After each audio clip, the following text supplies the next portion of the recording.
strength, beban maksimum, juga perubahan panjang pada titik-titik tertentu. Saya kira ini bisa dibaca, dipelajari. Nah, sekarang kita lanjutkan ke materi ductility.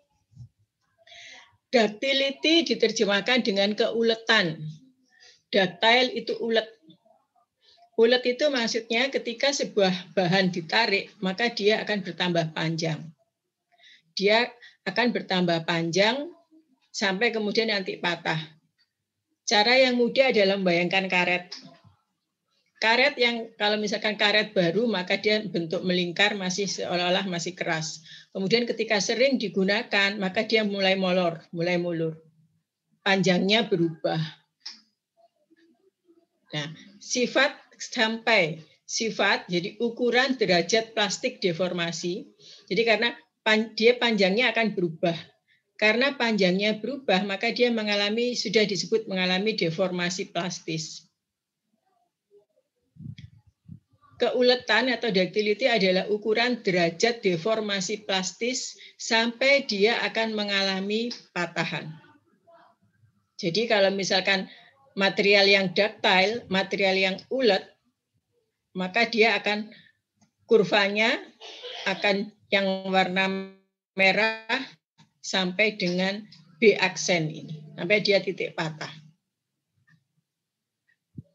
Sedangkan material yang brittle, apakah dia punya sifat ductility? Ya, dia tetap punya sifat ductility, tapi ductility-nya hanya sampai A sampai ke B yang di atas ini. Nanti ductility dari material brittle kecil, rendah. Sedangkan ductility dari material yang ductile, yang ulet, dia besar. Nah, ductility, keuletan, bisa dinyatakan dengan dua kondisi. Yang pertama adalah persentase elongation, EL itu elongation. Yang kedua adalah persentase RA, reduction area. Ini persentase perubahan panjang. Jika nanti misalkan jika nanti kondisi yang diketahui sampelnya adalah ukuran panjang. Panjang awal misalkan biasanya 20. Ketika kemudian ditarik mengalami perubahan panjang sampai 25 cm. Maka bisa menggunakan rumus, kalau ditanya berapakah ductility-nya, maka bisa menggunakan rumus yang elongation. Tetapi jika misalkan sampelnya berbentuk silinder, di mana yang diketahui adalah luas sampel, luas penampang dari sampel, kondisi panjang akhir dan panjang awal tidak diketahui, tetapi luasan yang diketahui, maka bisa menggunakan rumus ductility dengan persentase reduction area ini. Sama seperti hari Senin kemarin, maka rumusnya sebenarnya adalah perubahan panjang terhadap panjang awal kali 100%. Atau perubahan luasan terhadap luas awal dikalikan 100%. Rumus ini Anda tidak perlu menghafalkan persentase elongation sama dengan LF min LO per LO, itu tidak perlu. Anda pahami saja maksudnya, maka Anda sudah langsung nyantol terus. Jadi nggak perlu menghafalkan rumus bahwa kondisi akhir dikurangi kondisi awal dibandingkan terhadap kondisi awal kali 100%. Bisa panjang, bisa luasan. Nah, itu disebut sebagai ductility. Tabel 62 adalah beberapa sifat ductility dari beberapa material, tetapi tidak hanya ductility-nya. Jadi ada juga nilai yield strength, kekuatan luluh tadi, ada juga nilai tensile strength, kekuatan maksimum. Nah, sekarang coba Anda perhatikan semua nilai-nilai yang ada di tabel ini. Misalkan ada aluminium, ada copper, ada dan lain-lainnya ini.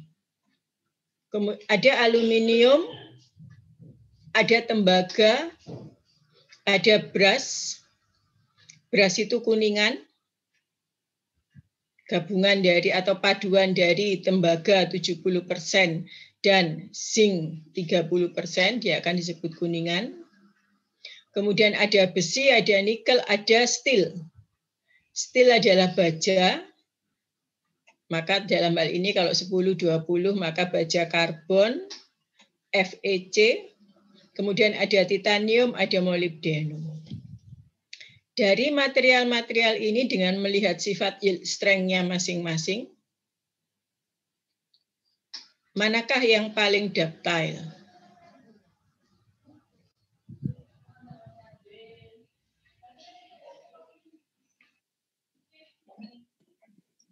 Yang beras. Kenapa? Kuningan, Bu. Kuningan ya, beras. Karena dia paling tinggi kan, 68%. Betul. Semakin tinggi ductility, berarti dia semakin ulet. Artinya, kalau dia ditarik, maka molornya semakin panjang. Kalau misalkan nanti saya gambar gitu ya, sambil saya coret-coret di sini. Sambil saya coret-coret mungkin kecil gitu di bawah. Saya belum lihat yield strength sama tensile strength-nya. Saya cuma melihat ductility-nya saja. Jadi kalau misalkan 68, maka misalkan begini sampai di sini. Sekarang kita bayangkan yang 68. Kita bayangkan karena dia yang paling tinggi. Kalau yang paling rendah, ternyata yang paling rendah adalah baja atau titanium. Kita bicarakan baja dulu, 25. Baja itu Fe, baja adalah steel atau baja adalah paduan FeC, yaitu besi yang ditambah dengan karbon. Kenapa ditambah karbon? Karena tujuannya untuk mengeraskan. Kita lihat besi. Besi itu 45. Termasuk ductile, ulet. Ketika ditambah baja, dia menjadi 25, menjadi keras. Kalau misalkan sekarang saya gambar besi dengan ductility 45, kalau di sini 65, mungkin 45 saya taruh di sekitar di sini. Maka kalau saya gambar, bisa jadi begini. Oh, kalau melihat nilainya maka salah. Maka nilainya akan begini, gambarnya begini. Karena maksimalnya kalau ini besi ya, 265. Kalau beras, oh salah berarti gambar saya. Benar yang ini tadi. Salah, sorry, benar yang ini tadi. Kalau besi. Tapi kita lihat steel. Steel 25, dia berkurang, cuman di sini. Kita anggap di sini. Tetapi tensile strength-nya tinggi, 380. Lebih tinggi dari beras, lebih tinggi dari besi. Misalkan yang gambar yang kedua ini. Tingginya begini.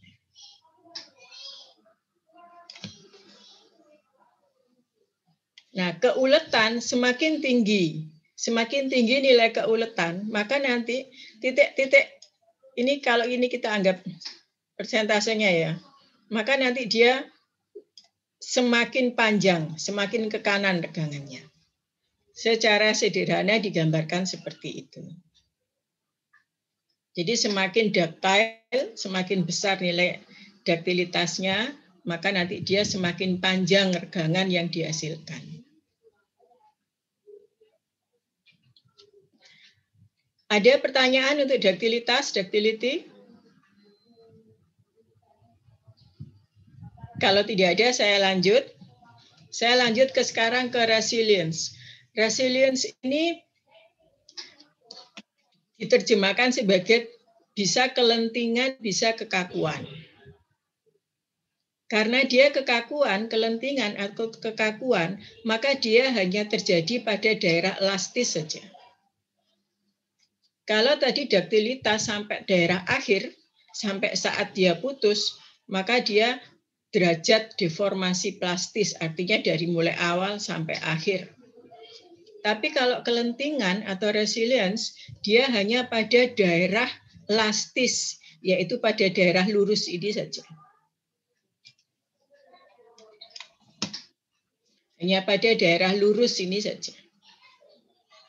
Ini ada, jadi yang ada daerah yang pada gambar 615, ada daerah yang diarsir warna pink. Maka resilience di sini dikatakan adalah berapa banyak energi yang diserap oleh material, karena kan dia materialnya nggak sampai patah. Jadi material itu juga punya kemampuan untuk menyerap energi. Nah, berapa banyak energi yang diserap sampai dia pada saat ini yield strength, yaitu pada daerah elastis yang diarsir merah muda. Karena dia masih daerah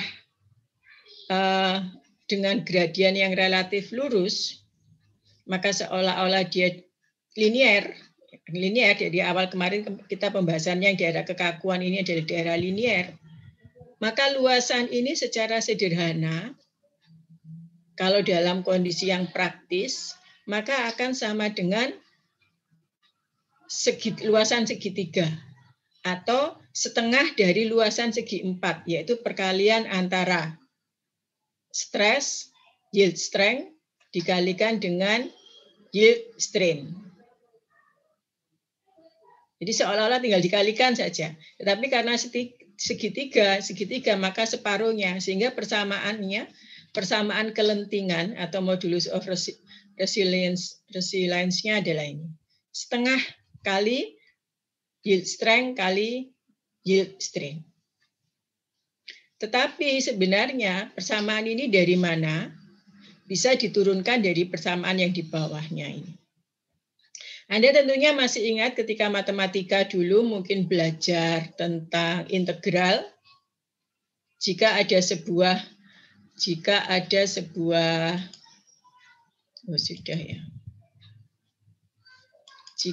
sebuah persamaan. Jadi dulu di mana ini ya, saya gambar ya, saya coret-coret di sini enggak apa. Jika ada sebuah persamaan yang seperti ini, misalkan sebuah kurva, kemudian dari kurva ini dicari persamaannya. Kemudian Anda disuruh mencari luasan di bawah permukaan ini, dari X1 sampai X2, misalkan ini. Ingat enggak gimana dulu rumusnya? Pakai integral, Bu. Nah, integral dari persamaan garis ini dimulai dari syarat batasnya ya, dari X1 sampai X2. Maka ini sama. Karena ini adalah luasan, maka nanti ya ini integral dari persamaan ini nanti kan diperoleh persamaan garisnya. Seandainya diketahui persamaan garisnya. Ini persamaan garisnya. Integral dari tegangan dikalikan dengan DE. Dimulai dari 0, ini regangannya, dimulai dari 0 sampai dengan yield strength. Nah, daerah yang diarsir ini nanti kenapa disebut U? Karena nanti ini sebenarnya adalah besaran energi. Yaitu kemampuan material untuk menyerap energi sehingga kemudian dia akan berubah dari daerah elastis menuju daerah plastis atau pada daerah batas luluh. Itu adalah kekakuan. Selanjutnya, bagaimana kalau sampai dia patah? Karena ini cuma sampai daerah elastis. Selanjutnya ada karakteristik lain yang disebut sebagai toughness atau biasanya diterjemahkan sebagai ketangguhan.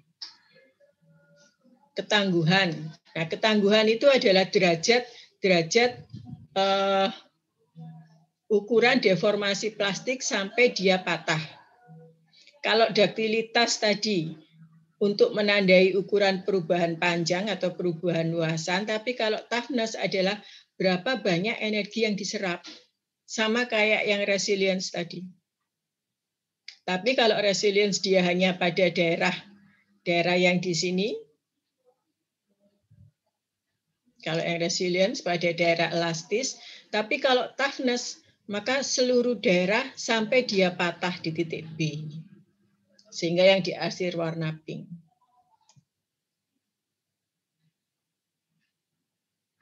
Ini nanti juga bisa diterjemahkan sebagai kemampuan sebuah material untuk menyerap energi atau dalam akhirnya beban atau energi sampai dia kemudian nanti mengalami fraktur atau mengalami patah. Rumusnya sama sebenarnya juga seperti yang resilience tadi. Integral dari persamaan ini, integral dari persamaan kurva stress strain-nya, seandainya bisa dicari, kemudian ya dari kondisi dari mana sampai mana. Bu, jika kondisinya seperti ini, yang ductile ini ada dua buah kondisi. Ada daerah lurus, ada daerah yang linier, ada daerah yang non-linier, ya bisa dibagi dua. Daerah 1, daerah 2. Tinggal dijumlahkan saja. Itu kalau yang materi ductile. Kalau yang material yang brittle atau getas, ya seperti yang B, ini bisa dianggap diasumsikan 1 saja sudah bisa. Oke, ada pertanyaan? Tadi jadi ada ductilitas, ada resilience, ada toughness. Bisa ya membedakan ya? Oke, kalau tidak ada pertanyaan, saya lanjut. Nah, ini sekarang kita lihat. Ada tabel 63. Ini sebenarnya di buku contoh soal. Nanti kita lihat bagaimana kita menggambarkannya. Jadi tabel 63 ini berisi menggambarkan kondisi atau karakteristik material dari 5 jenis bahan. Misalkan bahan itu diberi nama A, B, C, D, dan E. Material A, dia mempunyai yield strength, batas luluh 310. Dia punya tensile strength, 340, ini maksimal.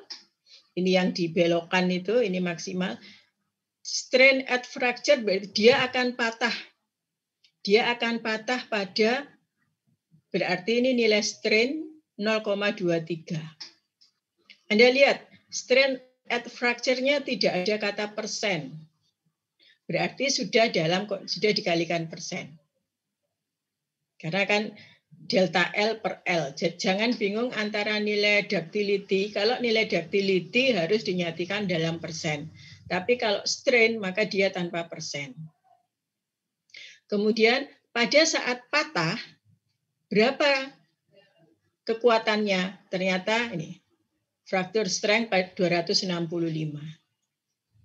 Diketahui ternyata modulus elastisitas pada daerah yang elastisitasnya 210. Nah, ada 5 material, A, B, C, D, E. Masing-masing diketahui. Kemudian di soal ditanyakan, di contoh soal ini, di buku itu, ini adalah soal latihan. Anda nanti sebenarnya bisa lihat jawabannya di sini. Tapi ini nanti saya secara sepintas saya tunjukkan. Jadi nggak ada jawabannya kalau di buku. Nah sekarang dari pertanyaan-pertanyaan ini, maka misalkan yang A. Manakah yang mengalami persen area terbesar? Manakah yang paling kuat? Stiffness ini manakah yang paling stiffness ini kekakuan ya? Dia dari resilience. Nanti silakan untuk dipelajari ini di sini, tapi sekarang saya akan tunjukkan dulu bagaimana kita menggambarkannya. Misalkan material A, kebayangkan, oh ya strength-nya begitu gitu. Jadi kalau saya gambar di sini ya,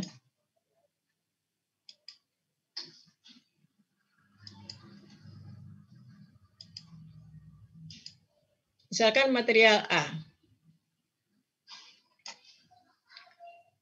ini stress, ini strain, digambar dulu, ditulis dulu. Yield strength-nya 310. Anda mungkin lebih mudah kalau gini, ini mungkin nanti kalau latihan ini atau mencoba mengerjakan ini sendiri pakai kertas millimeter block. Nanti kan di situ skalanya sudah ada. Anda buat skala yang relatif mudah untuk dipahami. Jadi misalkan karena nilainya dari 310, 100, 400 sampai 700, maka mungkin bisa diambil misalkan di sini 100, 200, 300, 400, 500, 600, 700. Kita lihat material A. Yield strength-nya 310 di sekitar ini. Tapi posisinya di mana? Karena kita kan nggak tahu untuk menempatkan yield strength-nya. Supaya tahu titik yield strength-nya kan kita harus tahu regangannya. Padahal regangan di sini yang diketahui cuma regangan pada saat dia patah. Tetapi ada bantuan dari nilai elastisitas, modulus elastisitas. Masih ingat rumus modulus elastisitas apa?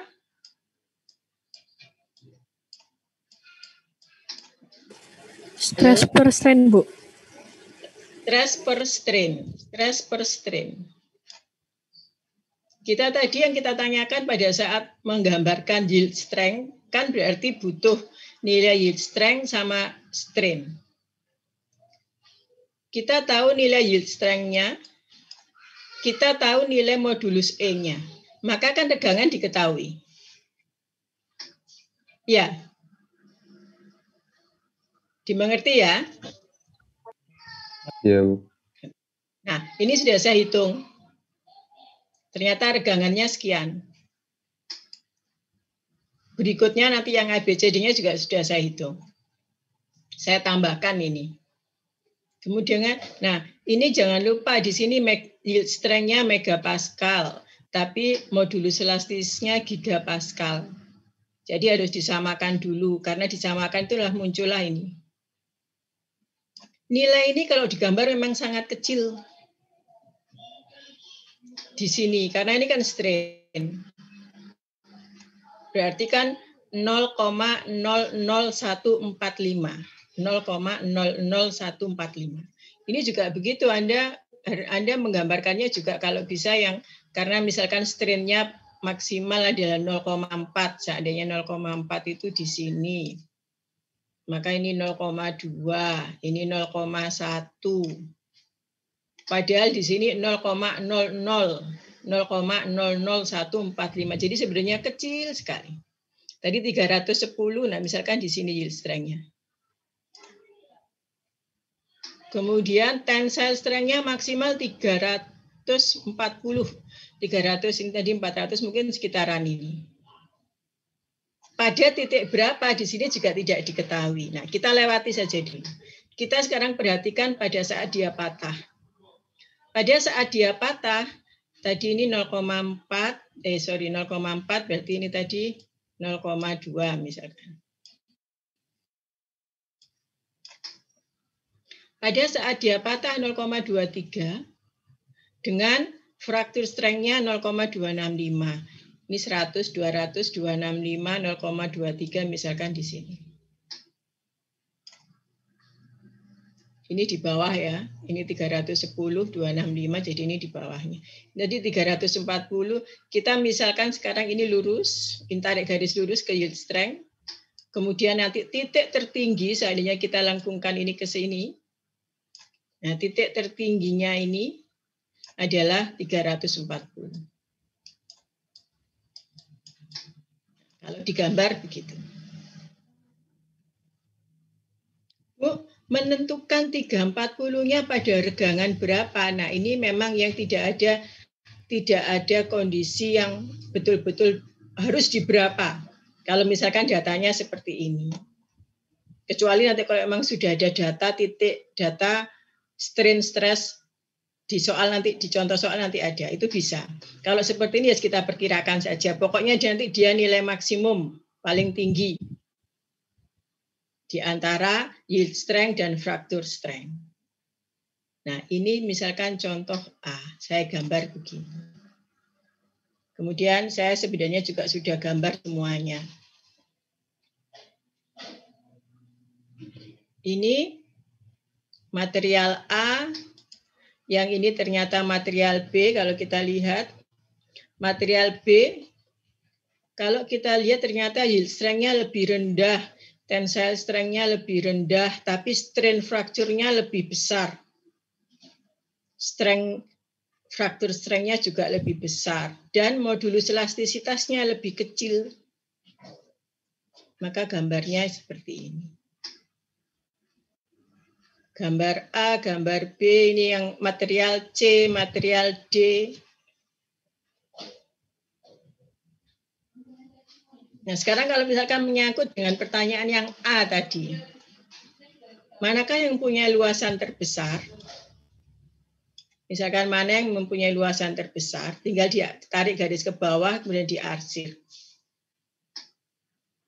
Sebenarnya kalau kita mau persis mengetahui persis berapanya, ya kita harus menggunakan dengan persamaan yang integral tadi. Tapi ya mungkin bisa kita perkirakan, misalkan cara memperkirakan pertama, karena saya pakai kertas milimeter blok, maka kita hitung kotak-kotaknya ini yang paling besar yang mana.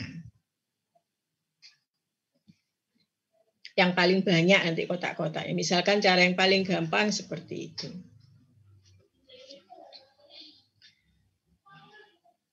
Maka kita lihat sekarang juga. Dari gambar ini sebenarnya kita bisa menganalisis banyak hal dari sifat mekanik material-material tersebut.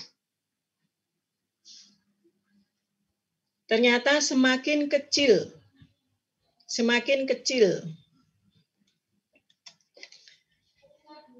misalkan ini, semakin kecil, ini ada semakin kecil modulus elastisitasnya, semakin kecil modulus elastisitas, maka dia nanti semakin panjang. Makin panjang strain-nya. Kemudian apalagi nanti yang bisa dilihat. Ini nanti, nah ini semakin kecil modulus elastisitas, ternyata strain-nya semakin panjang. Ini akan berbanding terbalik.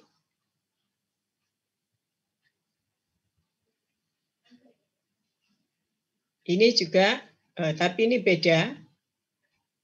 Kalau ini 0,14 yang paling kecil, ini nilainya juga tidak semakin besar sih sebenarnya, tidak paling besar juga. Jadi ya bergantung sifatnya.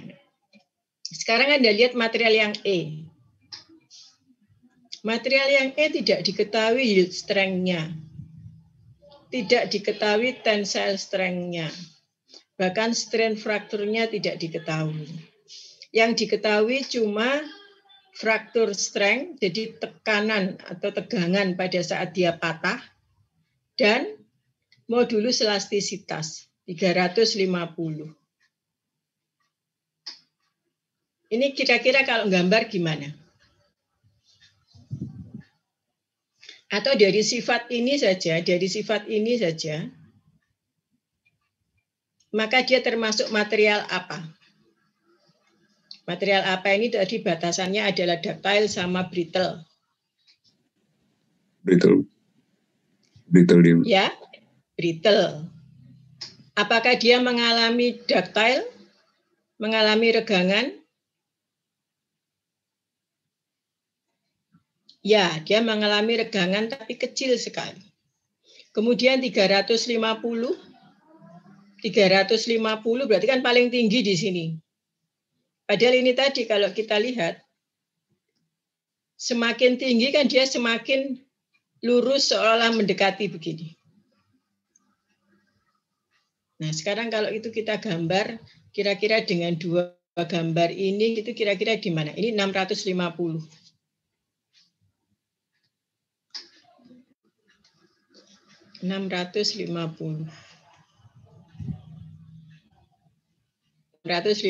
di sini.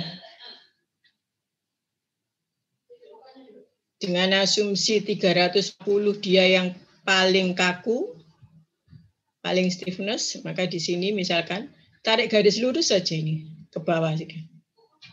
Tinggal tarik garis lurus saja. Terus sudah berhenti di sini. Tidak pakai acara naik-naik terus turun lagi gitu, enggak, cuma garis lurus saja. Nah, itu untuk material yang betul-betul brittle atau biasanya material keramik. Apakah dia mengalami regangan? Ya, dia mengalami regangan, tapi kecil sekali. Setelah itu langsung patah.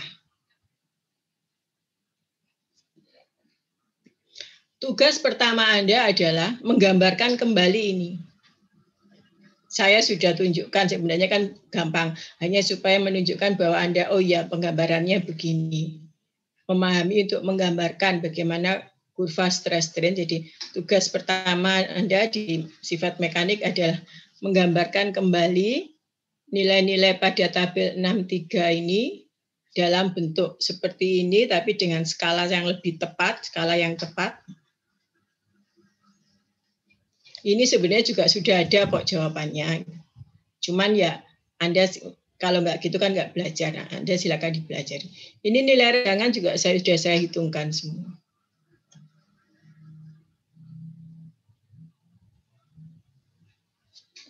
Oke, dari sini ada yang mau ditanyakan?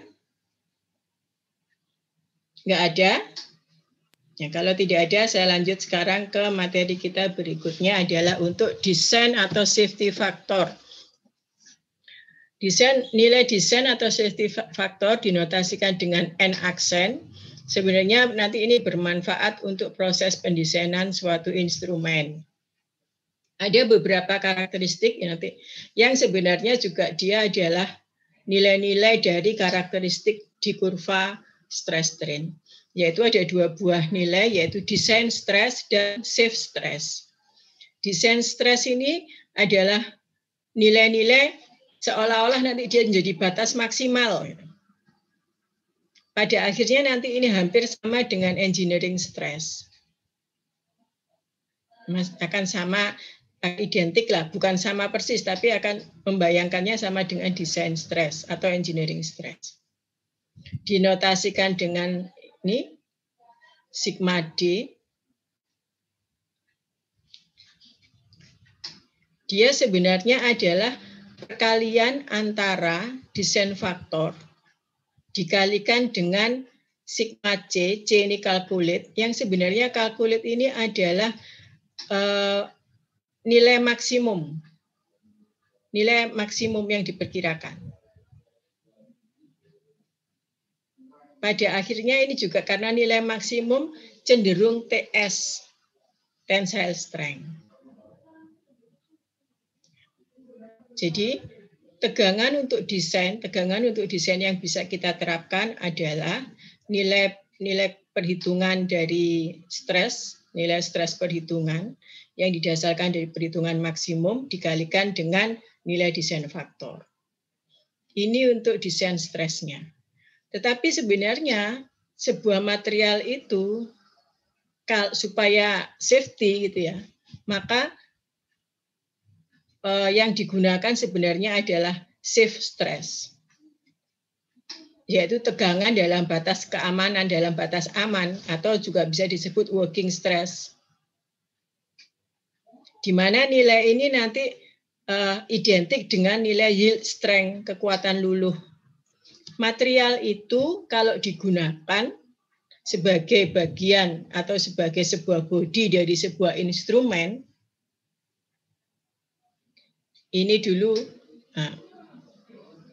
Jadi material kalau misalkan dia digunakan sebagai sebuah rangka sebagai bodi dari sebuah instrumen, maka material itu kan tidak boleh mengalami perubahan dimensi. Dia harus tetap. Tidak boleh ada molor-molornya, kan nggak boleh. Dimensinya harus tetap. Bahkan kalau bisa sebenarnya dia tidak boleh mengalami pemuaian kalau dari sifat termal. Tapi kita tidak membahas sifat termal, kita membahas sifat mekanik, maka dia tidak boleh mengalami perubahan sifat mekanik.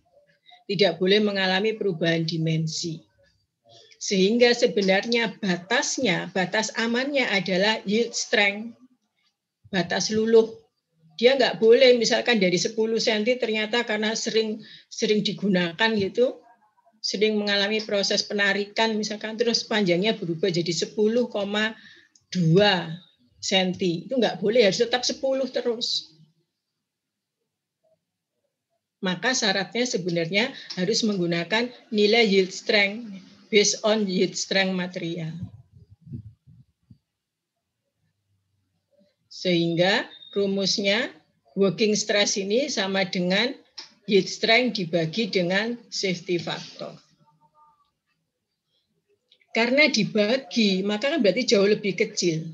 Karena nilai N ini nanti berkisar antara 1,2 sampai 4 kalau normal. Nanti nilainya besar, bisa 5 dan lain-lainnya bisa. Cuman untuk nilai normal dalam batas aman sekian. Kalau ini nanti N-nya lebih besar lagi, maka nanti working stress-nya akan lebih kecil lagi. Menjadi lebih aman lagi karena dia relatif jauh dari yield strength. Jadi sebenarnya dari desain proses perancangan sebuah material yang penting adalah shift stress ini. Bagaimana material itu punya nilai kekuatan, kemudian digunakan maksimal pada berapa. Nah, digunakan dengan gaya berapa. Nah, ini working stress ini. Nah, normal dia berada di antara 1,2 sampai dengan 4. Karena misalkan jika nanti N-nya besar, kalau N-nya besar, working stress-nya kecil. Kalau working stress-nya kecil, maka nanti akan berpengaruh pada pemilihan-pemilihan. Jadi misalkan sekarang materialnya kurvanya begini. Ini adalah yield strength-nya. Ini yield strength. Sebenarnya kan material itu masih aman kalau dia digunakan sampai di bawah ini kan masih aman. Tapi ini ada daerah deformasi plastis. Nah, kalau bisa jangan sampai terdeformasi, maka harusnya di bawah yield strength, di daerah ke bawah ini. Tapi lebih aman lagi ketika misalkan N-nya 4 sekarang. Kita ambil N-nya di sini 4. Berarti kan ini lebih kecil lagi. Seolah-olah ini dibagi 4 menjadi di sini. Jadi daerah kerjanya nanti ya hanya cuma sebesar ini saja. Daerah kerjanya cuma sebesar ini saja.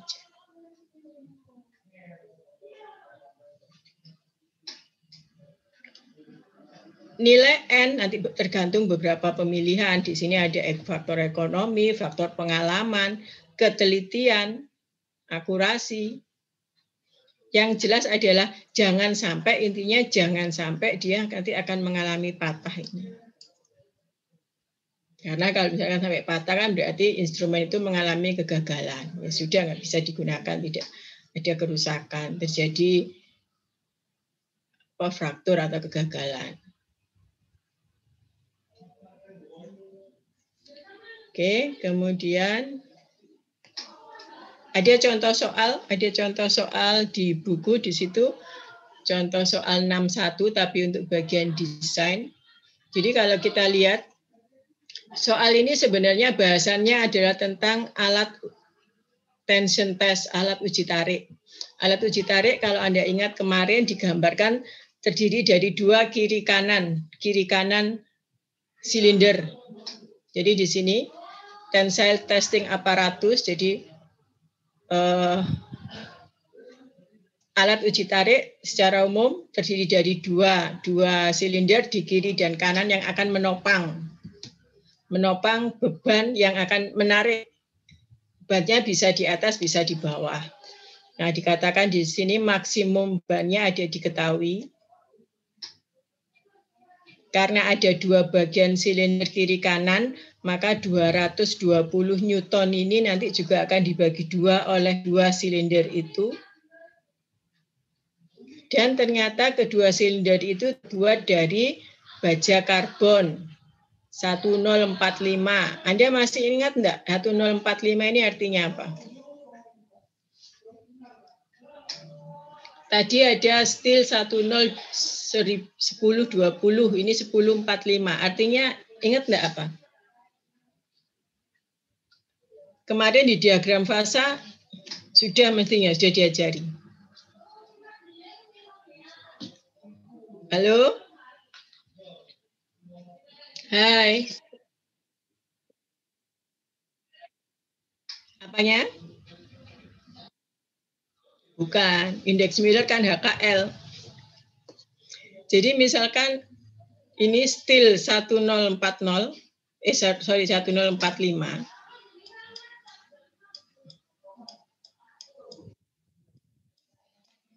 Biasanya nanti ini bisa 1, bisa berapa macam. Nah, 10 ini adalah menunjukkan baja karbon, artinya FeC, Fe yang diberi impuritas C, diberi impuritas karbon. Nanti kalau diberi impuritas, kalau bajanya baja nikel, bukan baja karbon, maka nanti beda lagi. Saya memang tidak hafal. Nanti kalau misalkan paduannya bahan yang lain lagi, maka nanti ini akan beda lagi. Nah, 45 ini adalah persentase dari karbon yang diberikan. Jadi kalau 45 berarti ada 0,45% atom karbon yang ditambahkan ke dalam besi. Jadi FeC-nya kandungan karbonnya adalah 0,45%, 0,45% secara keseluruhan. Ini nggak sampai 1% loh. Kalau 0,20 ya sama nanti 0,20%.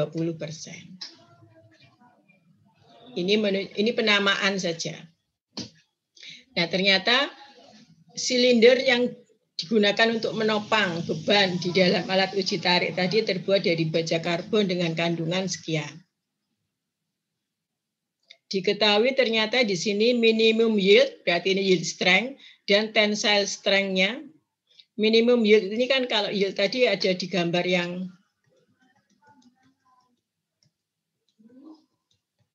nah ini. Kalau yield strength pada ada satu titik saja maka di sini, tapi ada beberapa peralatan karena ada beberapa material karena dia punya sifat ulet, dia punya minimum lower yield strength, dia punya maksimum. Nah, biasanya yang dianggap sebagai nilai yield strength ini adalah yang nilai yang lowernya ini atau nilai minimum tadi. Diketahui bahan tadi, baja tadi, minimum yield-nya dan tensile strength-nya diketahui di sini. Nah, ditanyakan berapakah diameter dari kedua silinder tadi. Jadi kalau saya balik ke gambarnya tadi, ini tadi itu bahasannya adalah dua silinder ini. Bebannya menarik beban, misalkan nanti ini bebannya. Nah, berapa diameter ini yang ditanyakan?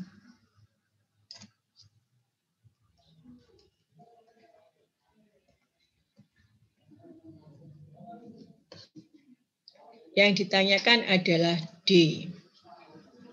Nah, sekarang kali sebagai sebuah instrumen, maka instrumen tadi tentunya baja kedua silinder tadi tidak boleh mengalami perubahan dimensi. Dia harus dimensinya tetap. Berapa diameternya, dia juga tidak boleh menerima beban yang lebih dari 220 tadi karena kemungkinan besar akan terjadi kegagalan. Maka harus ditetapkan dulu nilai N-nya, desain faktornya atau safety faktornya.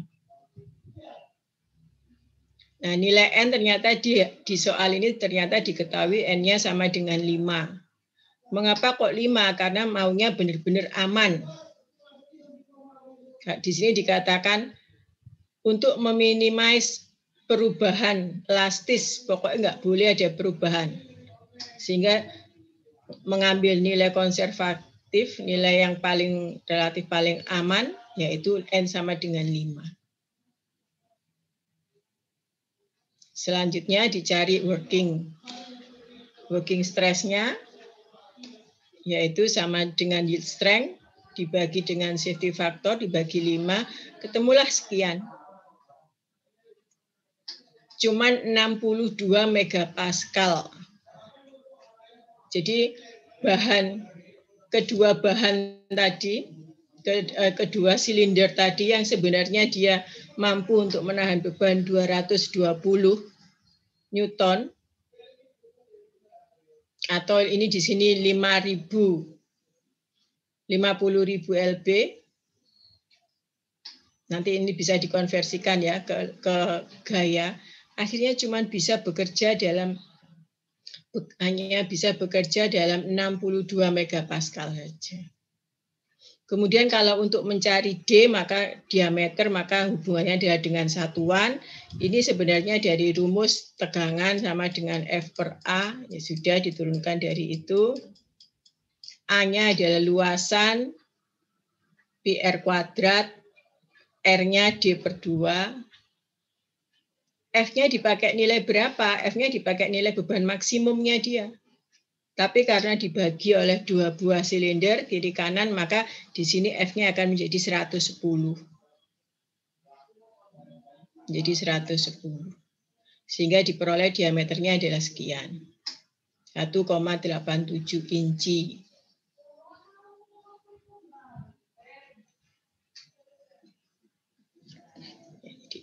Jadi contoh dari penggunaan soal desain faktor atau safety faktor adalah seperti itu.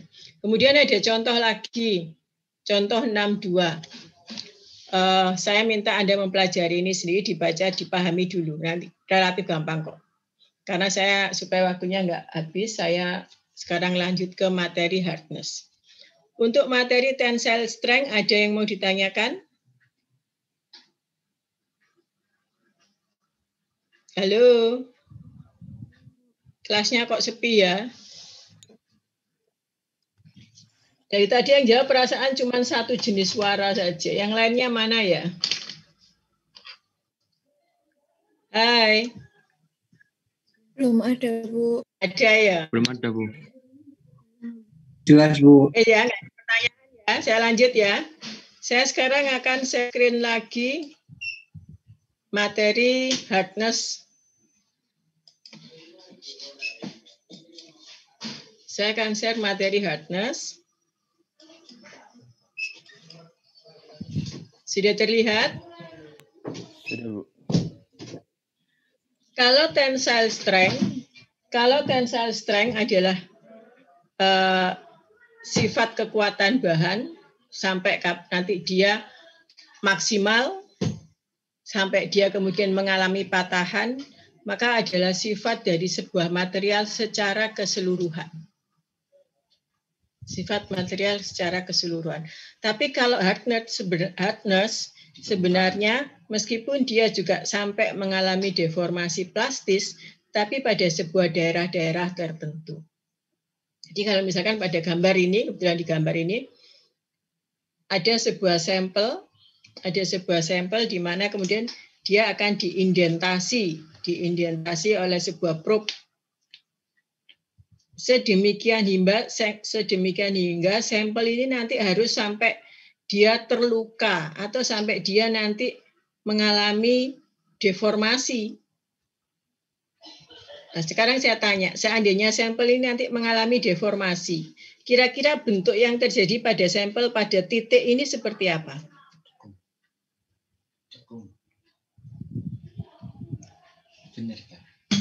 Halo?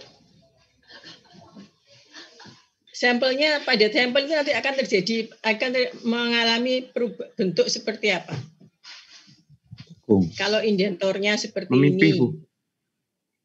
Enggak, pada sebuah titik saja. Memipih lah semua menjadi lebih gepeng. Pada titik ini saja. Cekung ke dalam. Cekung ke dalam. Kayak ada sebuah lubang cekung ke dalam. Kalau indentornya bentuknya seperti ini. Ini kan berarti bentuknya seperti kon ya, seperti kon. Kira-kira bentuknya ke bawah seperti apa? Cekungannya seperti apa? Ya seperti itu. Ya seperti kon ini tapi ke arah gitu ya. Kayak lubang kalau saya gambar. Maka ya nanti dia gini gitu ya. Atau kalau digambar tapi nanti ini diameter. Pada daerah tertentu saja. Pada daerah lokal. Karena itu biasanya kalau uji keras, satu titik saja tidak cukup. Harus pada beberapa titik, pada beberapa tempat yang lain. Kemudian nanti dirata-rata. Karena khawatirnya bahannya tidak homogen. Misalkan di titik ini dan di titik ini ternyata fasanya beda, ternyata pas ada cacat, maka kekerasannya akan beda. Karena itu kalau seperti ini maka diambil beberapa titik biasanya dan dirata-rata. Jadi itu adalah gambaran hardness. Ini tadi kalau misalkan kita tulis maka kekerasan adalah ketahanan material terhadap deformasi secara plastis Nah, secara plastis berarti dia harus mengalami perubahan bentuk pada daerah tertentu. Ada daerah tertentu pada titik-titik tertentu. Tetapi kalau kekuatan yang tensile strength tadi adalah ketahanan suatu material terhadap deformasi plastis secara menyeluruh. Tetapi nanti seringkali bahwa antara nilai kekerasan dan nilai kekuatan berbanding lurus. Dan biasanya ada konversinya. Hardness test sering digunakan karena dia relatif sederhana dan mudah secara peralatan kecil kayak sak mikroskop itu kalau yang memang butuh indentor, malah sekarang ada yang kayak probe kecil gitu kayak sebesar apa ya? Kayak multimeter kayak gitu. Terus sekarang dia bisa diasumsikan uji tak merusak karena hanya titik kecil saja. Yang terbaru kalau pakai ultrasound malah dia benar-benar tak merusak. Jadi probe-nya ini cuma nempel, tidak sampai terjadi deformasi plastis. Biasanya yang Vickers. Jadi uji tak merusak. Kemudian juga kalau sebenarnya kalau kita punya nilai tensile strength, kemudian kita dapat nilai hardness, seolah-olah nanti kita akan dapat nilai konversi. Oh iya, ternyata nanti nilai tensile strength-nya sekian. Bisa diperkirakan dari nilai hardness ini. Nah, berdasarkan metode pengujian, kekerasan ini dulu di awal sekali ketika teknologi belum ada, zamannya belum canggih, maka metode yang pertama kali digunakan adalah metode goresan. Metode goresan ini seolah-olah gampangnya menggoreskan sebuah material itu dengan benda lain. Oh, kuat yang mana? Siapa yang tergores? Ini. Ada dua buah material, A dan B, kemudian kayak digesekkan, digoreskan. Maka biasanya kan yang lemah yang tergores. Maka nanti itu skalanya lebih rendah. Nanti begitu lagi, dicoba lagi antar bahan-bahan itu, kemudian baru dibuat skala. Nah, itu skalanya yang goresan itu disebut skala Mohs. Nilainya dari 1 sampai 10. 1 terendah, 10 tertinggi. 1 itu terendah itu biasanya kalau di literatur dikatakan dalam bentuk talek. Talek itu kalau yang mungkin kalau yang cowok ini nggak ngerti apa itu talek. Kalau yang cewek ngerti kayak bedak talek gitu loh, bedak. Bedak talek itu kan bukan bedak padat, bedak serbuk. Nah, itu dianggap nilai yang kekerasannya paling rendah. Sedangkan 10 intan, yang paling tinggi intan. Logam, khususnya yang besi itu apa di angka 6, relatif lunak. Nanti kalau baja setelah ditambah karbon, dia akan mungkin antara 7 dan 8. Tetapi sebenarnya ada material baru yang berada pada nilai 11, di atasnya intan. Kira-kira apa, yuk? Halo? Material apa? Bahan apa? Yang punya kekerasan kalau dari skala, jadi ini nilainya dia 11. Sangat keras sekali, susah sekali untuk menggores. Berlian, Bu. Berlian itu jenis dengan diamond. Diamond itu sebenarnya diterjemahkan sebagai intan. Ada lagi yang lain? Beton, Bu. Hah? Beton. Beton itu konkret itu keramik. Keramik itu skalanya sebenarnya ya hampir-hampir mendekati intan, tapi masih lebih keras intan. Material yang sekarangnya lebih keras pada nilai Mohs, nilai 10 itu adalah kepala.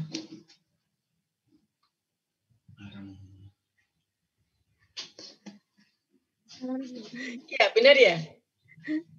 Pak garing nggak ada yang ketawa. Budia garing ya, nggak ada yang ketawa ya. Kaget Bu, saya kira beneran Bu. Beneran Bu. Saya kira beneran ya. Keras kepala itu nggak bisa diubah itu. Siapa di kelas kalian yang kayaknya keras kepala siapa yang kepalanya keras itu? Ali Hasan Bu. Ali Hasan, Bu. Oh, Ali Hasan ya, nanti Ali Iya, Ali Hasan. Hasan, Bu. Benar. Kenapa? Gimana kerasnya? Contoh kerasnya Ali Hasan gimana? Biar anaknya sendiri aja Bu. Kepalanya pernah dibenturin sama tembok gitu ya.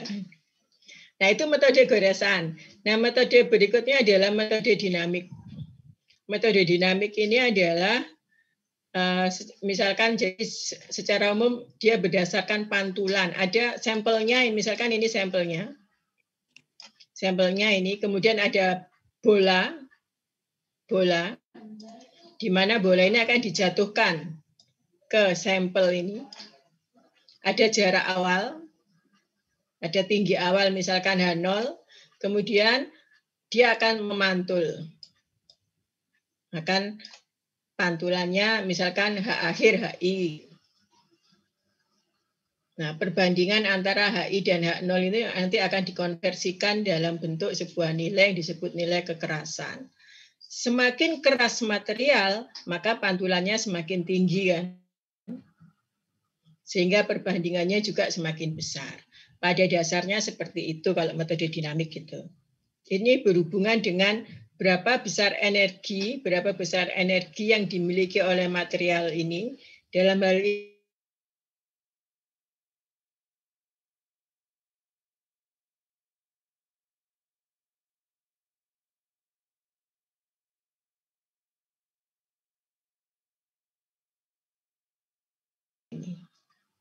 Betulkan.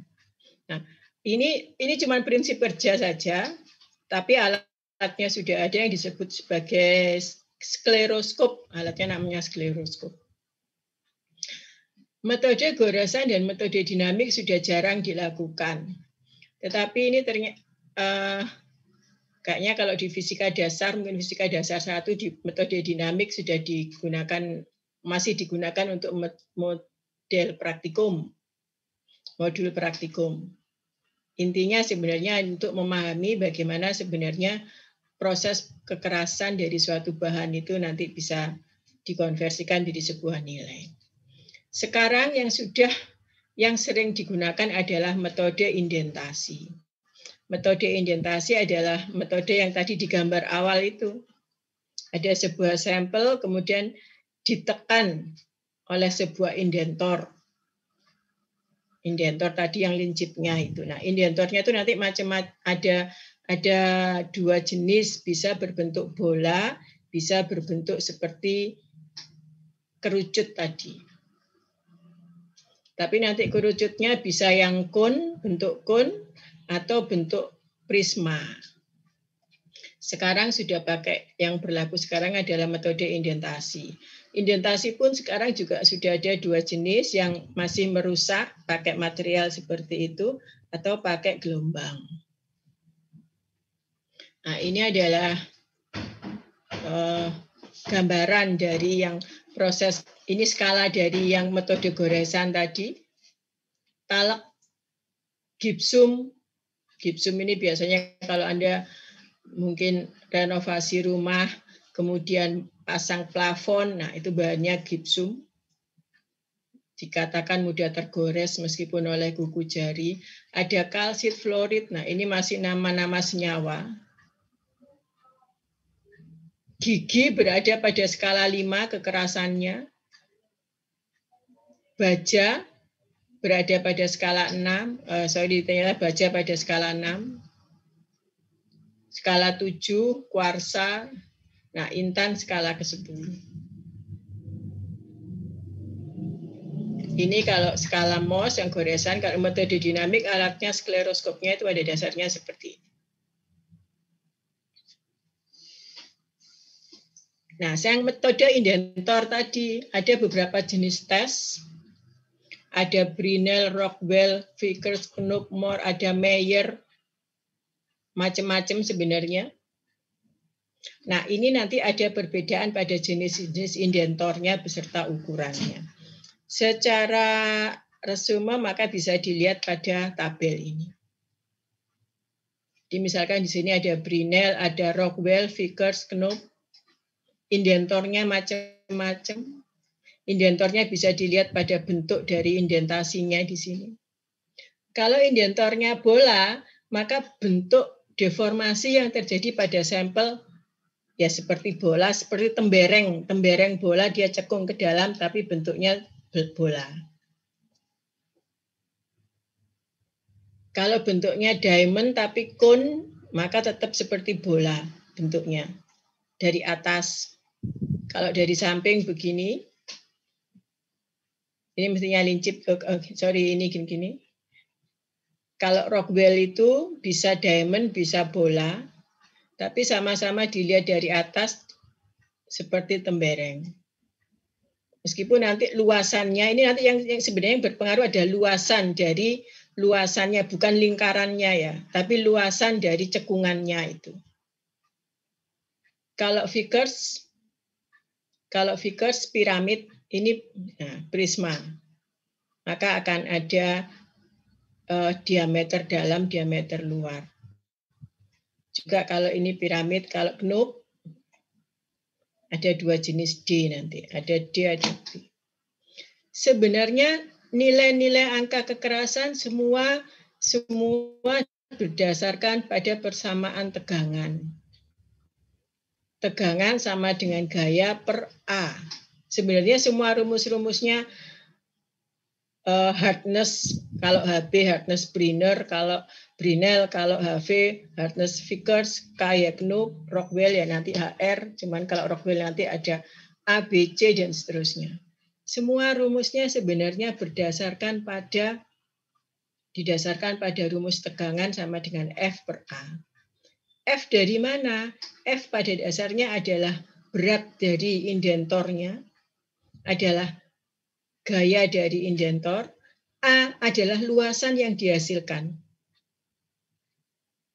Jadi misalkan kalau bola, ketika dia sudah mengenai sampel, yang terbentuk kalau dia dari samping adalah ini.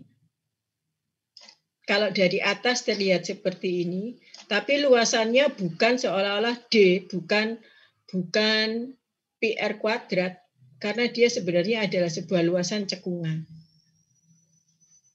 Hingga persamaannya akan menjadi seperti ini, tidak lagi nilai F per A0 gitu. Jadi nilai A-nya nanti yang dihitung berapa, dikonversikan jadilah persamaan-persamaan ini. Ini lebih jelas lagi, mungkin tadi karena gambarnya karena terlalu kecil. Kalau Brinell, nah ada nilai-nilai yang harus diperhatikan. Kalau Rockwell yang cone, sudut-sudutnya berapa, nah ini juga sudutnya sudah tertentu, semuanya sudah tertentu. Nah, biasanya kalau Rockwell itu ada 2 jenis pengukuran. Jadi pengukuran pertama ketika diameternya kecil dulu, kemudian dilanjutkan lagi, ditekan lagi, sehingga nanti diharapkan nilainya akan lebih. Karena kalau Rockwell nanti sudah langsung keluar nilai. Ada 2 kondisi yang akan diperhitungkan, penekanan pertama dan penekanan kedua.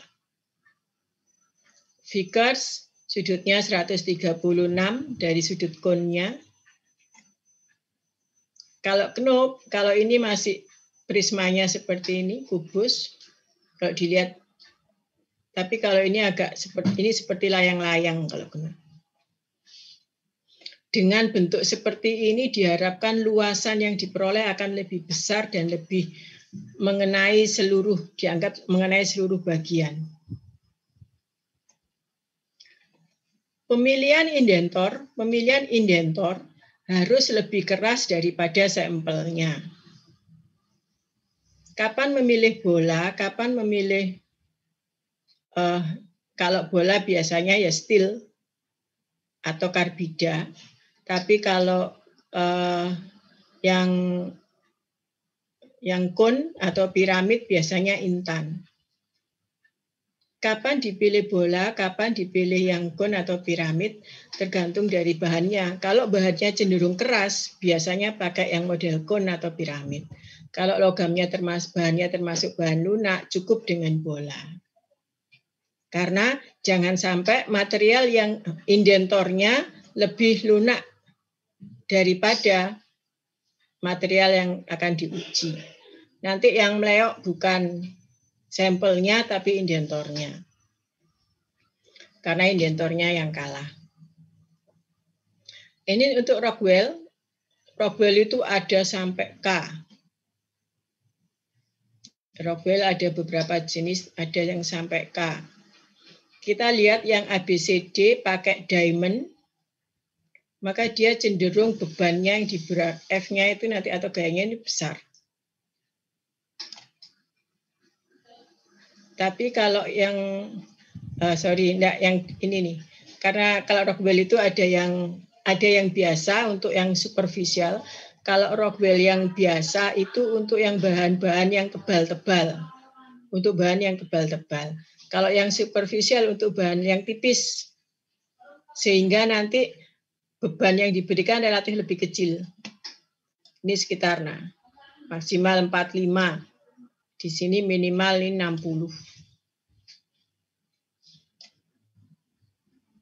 Jadi dia tergantung pada jenis bahannya dulu. Kalau di Rockwell memang kita bisa memilih.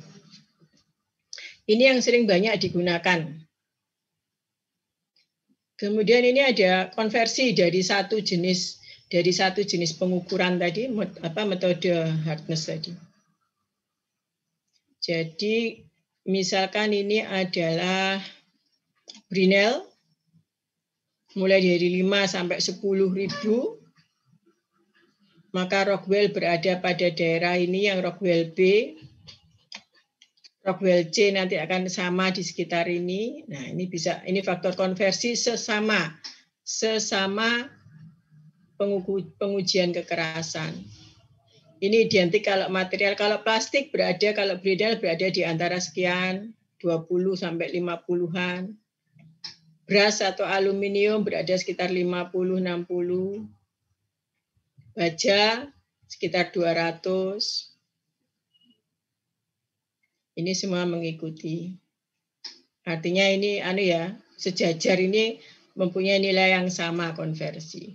Kalau dibandingkan dengan MOS tadi, maka talak di bawah sendiri, intan termasuk di atas. Karena itu seringkali intan dianggap sebagai indentor, digunakan sebagai indentor.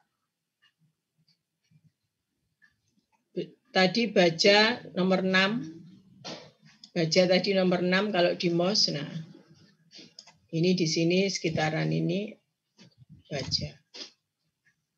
Ini penjelasan lebih lanjut kalau misalkan nanti dibaca. Intinya adalah kalau yang untuk tipis-tipis itu yang ini yang ke bawah, yang atas-atas masih untuk logam-logam yang relatif besar, tebal, berat. Nah, tadi saya sebutkan bahwa ada hubungan antara kekerasan dan tensile strength. Jadi misalkan kita punya nilai tensile strength saja, sebenarnya kita bisa memperkirakan berapa nilai kekerasannya. Secara umum terhadap Brinell. Nanti kalau Brinell sudah diketahui, ditanyakan yang lain lagi, bisa digunakan yang skala ini. Atau sebaliknya, kalau kita punya nilai kekerasan saja, kita bisa memperkirakan nilai tensile strength. Nah, untuk baja, khusus untuk baja, konversinya akan bisa memenuhi persamaan ini. Untuk Brinell. Jadi misalkan kalau ini beras itu yang kecil ini, rendah tadi kan beras, sedangkan steel karena cenderung lebih keras maka relatif lebih tinggi, tapi dia juga di antara 100 sampai dengan 500. Sedangkan yang cast iron ini besi, relatif lebih lunak, hanya sekitar 200 sampai dengan 300. Tensile-nya di sini. Oke, untuk materi hardware selesai dan sebenarnya materi dari sifat mekanik sudah selesai. Mungkin ada yang mau ditanyakan. Mau kasih pertanyaan ini.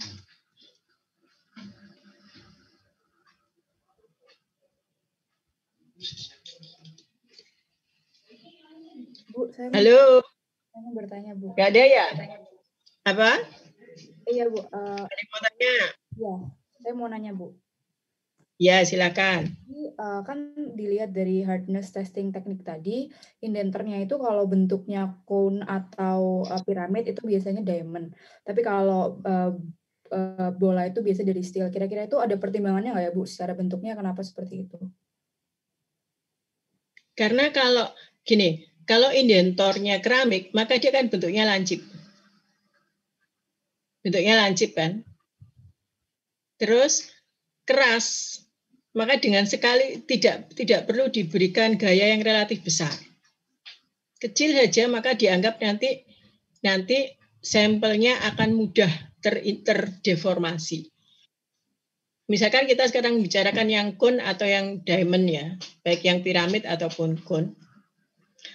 Karena dia keras, maka material yang diuji juga keras. Karena kalau lunak nggak perlu pakai ini, pakai saja bola. Karena keras, maka dipilihlah dia harus terbuat dari diamond. Karena keras juga, maka nanti dibutuhkan gaya yang lebih besar. Beban yang lebih besar. Tetapi dengan diamond, dengan bentuknya lancip, nah bentuk ini akan jadi pemicu, diharapkan langsung akan lebih mudah dibandingkan kalau bentuknya ini. Anda kalau ditusuk pakai jarum bundel dengan jarum yang lancip, kira-kira terlukanya duluan mana? Yang lancip, Bu. Nah, sama kayak gitu. Dengan yang lancip itu akan lebih mudah untuk melukai. Mengapa? Jadi seolah-olah juga begini. Jadi pada dasarnya kan material itu terdiri atas atom-atom. Nah, ini dulu materi di sebelum ETS. Terdiri atas atom-atom. Kalau dia lancip, maka dia akan hanya membutuhkan untuk mengenai satu bagian saja. Ini akan relatif lebih mudah ketika kalau bentuknya seperti bola, yang dia harus menekan pada beberapa jenis atom, pada beberapa bagian atom. Karena itu, nah sekarang kalau saya tanya lagi, dengan kondisi seperti ini, kira-kira hasilnya menurut Anda akan lebih memenuhi yang mana sebenarnya? Kira-kira hasil pengujian kekerasannya dari indentor bentuk yang diamond atau bola dengan sistem seperti ini. Lebih mewakili yang mana? Bola, Bu. Bola, betul. Karena dia bola kan mewakili beberapa atom kan. Kalau nanti dilihat secara mikro lagi. Sementara yang indentor, kalau yang diamond cuma satu gitu, lebih sedikit. Karena itu seringkali kalau bola cuma satu kali penekanan gini. Tapi kalau misalkan yang Rockwell ini, maka ketika dia menekan yang sekali, jadi prinsipnya dia menekan sekali, kemudian ditekan lagi yang kedua kalinya. Ada F minor, ada F major. Dengan asumsi supaya lebih dalam, jadi lebih banyak lagi yang terdeformasi, lebih mewakili. Kalau bola enggak, cukup dengan sekali tekan. Atau juga knob. Kenapa tipe knob ini kok sampai dibuat modelnya piramidnya beda? Ya itu tadi sebenarnya sama juga. Tujuannya adalah supaya lebih besar permukaan yang di sini yang teridentasi, sehingga nanti lebih luas lagi luasannya, lebih mewakili. Gimana? Bisa dimengerti? Bisa, Bu. Baik, Bu. Terima kasih. Lagi? Oke, ada lagi? Kalau tidak ada, saya akan memberikan tugas untuk Anda. Saya stop dulu. Tadi sudah ada tugas pertama ya. Sekarang saya akan share screen yang tugas yang berikutnya. Tugas ini sebenarnya saya ambil di buku Kalister juga. Cuman kemudian saya pilih, saya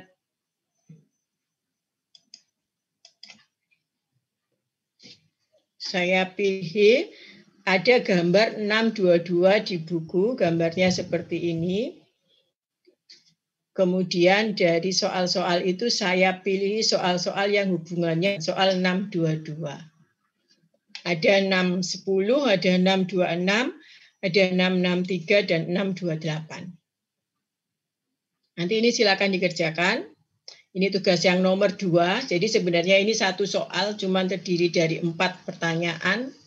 Tapi di dalam setiap pertanyaan nanti ada ABC juga. Jadi sebenarnya ini banyak juga. Kemudian soal yang nomor 3. Nah, ini saya maunya soal pakai Anda selesaikan dengan Excel. Jadi supaya agak cepat Anda selesaikan dengan Excel. Ini soal nomor 630 di Kalister juga. Ada data, ada tabel yang terdiri dari 2 buah nilai. Nilai gaya, nilai beban, dalam arti ini Newton, gaya ya nanti ya. Dan nilai panjang. Panjang ini sebenarnya adalah panjang sampel. Jadi panjang sampel di awal sudah diketahui, diameternya ini yang diketahui. Panjangnya juga diketahui 2 inci. 55 cm, tapi ini gauge length-nya. Kemarin kan kalau sampel itu kan bentuk sampel itu yang dog bone itu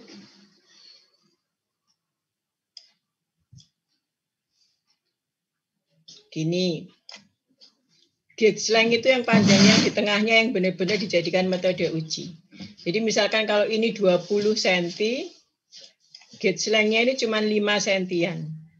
50,8 mili atau sekitar 2 inci.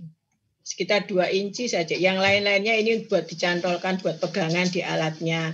Ini ya buat kayak daerah elastisitasnya. Nah, ini diketahui 5 mili.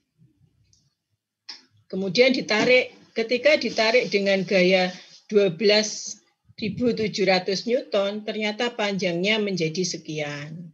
Ketika gayanya ditambahkan lagi 25.000 Newton, ternyata dia gaya panjangnya menjadi sekian. Sampai kemudian dia akan mengalami patahan. Anda gunakan Excel, sehingga Anda akan bisa dapatkan kurva stress strain. Anda akan bisa dapatkan kurva stress strain-nya.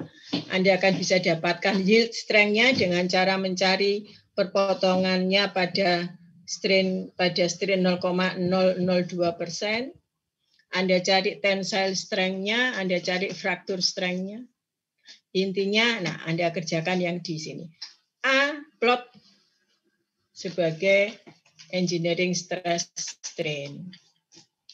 Hitung modulus elastisitas, tentukan yield strength pada strain offsetnya sekian. Tentukan tensile strength dari gambar-gambar ini. Hitung ductility-nya, hitung modulus resilience-nya. Tapi ini Anda bisa hitung, Anda bisa kerjakan dengan Excel. Ada 3 soal itu. Oke, ada yang mau ditanyakan? Soal ini belum saya upload di My Classroom, nanti akan saya upload di My Classroom, plus saya juga buat assignment-nya, buat pengumpulannya. Dikumpulkan kapan? Kita kuliah lagi hari Senin. Kumpulkan Senin apa Kamis? Kamis, Senin ya? Enggak lama-lama, cepet kok. Kamis, Bu. Kamis saja. Bu. Karena minggu depan kita sudah mulai masuk materi baru. Lagian paling gini nih kuliah sedang slow karena sudah selesai UTS. Oke, Senin ya dikumpulkan ya. Senin maksimal pada saat jam kuliah. Oke, barangkali ini kuliah waktu kita juga tinggal sedikit. Absen sudah semua? Masih ada waktu, kalau mau Sudah. absen silahkan. Sudah, Bu. Terus minta tolong untuk diisi semua berita acaranya ya. Ibu. Tadi yang disebut namanya Ali Hasan. Mana Ali Hasan? Oh, dia fotonya nggak ditunjukin ya. Biasanya kalau di kelas itu memang selalu ada kan, satu kalau kita kelas offline gitu, ada satu yang buat jadi ada apa-apa siapa, langsung Bu, ini Bu, ini Bu. Nah, kalau offline kan saya tahu wajahnya langsung. Tadi disebut Ali Hasan, tapi dia nggak munculkan foto ini. Oke, ada pertanyaan? Nggak ada? Untuk tugas bisa dipahami ya? Cukup, Bu. Bisa, Oke, Bu. kalau memang tidak ada pertanyaan, hari ini saya akhiri dulu. Terima kasih atas kehadiran Anda hari ini. Terima kasih juga atas perhatian selama kuliah. Saya akhiri dulu. Wassalamualaikum warahmatullahi wabarakatuh. Waalaikumsalam warahmatullahi wabarakatuh. Ya, sama-sama. Saya end.